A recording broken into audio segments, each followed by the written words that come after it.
birgina tilagingni ijobat qilaman ayt desa, men shuni tilar edimki, farzandlarim yo'lidan nimaiki qiyinchilik bo'ladigan bo'lsa shularni olib tashla degan bo'lardim. Iloji bo'lsa o'sha qiyinchiliklar faqatgina menga ber, farzandlarimga berma degan bo'lar edim.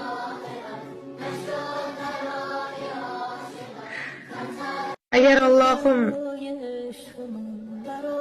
birgina tilagingni ijobat qilaman ayt desa, men shuni tilar edimki, farzandlarim yo'lidan nimaiki qiyinchilik bo'ladigan bo'lsa shularni olib tashla degan bo'lardim. Iloji bo'lsa o'sha qiyinchiliklar faqatgina menga ber, farzandlarimga berma degan bo'lar edim.